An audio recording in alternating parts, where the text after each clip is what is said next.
नीटच्या paper फुटीचं Nashik connection उघड झालेलं आहे आणि एबीपी माझाच्या हाती या संदर्भातली एक्सक्लुझिव्ह अशी माहिती लागली आहे।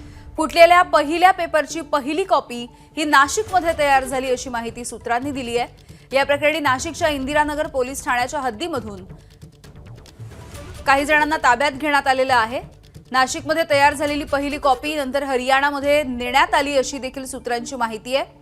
नाशिकमध्ये फुटलेल्या पेपरचे 10 सेट्स हे हरियाणामध्ये तयार करण्यात आले। यानंतर ते हरियाणा, बिहार, जम्मू काश्मीर आणि आंध्र प्रदेश या ठिकाणी नेण्यात आल्याची माहिती सूत्रांनी दिली आहे। शुभम बोडके आमचे प्रतिनिधी आपल्याला या संदर्भातली माहिती देतात। शुभम, काय नेमकं या नीटच्या पेपर फुटीचं नाशिक कनेक्शन आहे? कारण पहिली जी कॉपी आहे ती नाशिकमध्ये तयार झाल्याची माहिती मिळते। कसा या कॉपीचा प्रवास राहिलाय?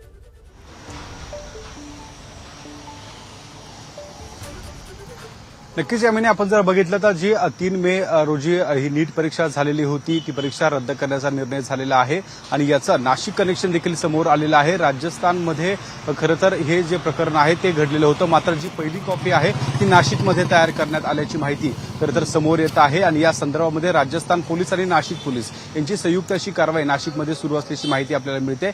या संदर्भात नाशिकच्या इंदिरानगर पोलीस ठाण्याच्या हद्दीमध्ये एकाला त्या ठिकाणी ताब्यात देखील घेतल्याची माहिती मिळते आहे। त्याची चौकशी केली जाते। एकूण या संदर्भामध्ये नेमक्या कोणत्या क्लासमध्ये हे सगळं घडलं याचा तपास जो आहे तो पोलिसांकडनं खरं तर सुरू आहे। नाशिकमध्ये अनेक मोठे जे नामवंत क्लासेस आहेत ते नाशिकमध्ये आहेत।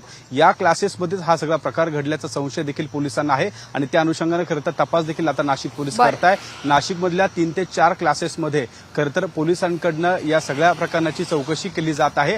या चौकशीअंती खरं तर हे प्रकरण नेमकं कुठं घडलं, कोणाच्या मार्फत घडलं आणि कशा पद्धतीने हे प्रकरण या नाशिकमध्ये घडलं गेलं याची माहिती नाशिक पोलिसांच्या माध्यमातून घेतली जाते।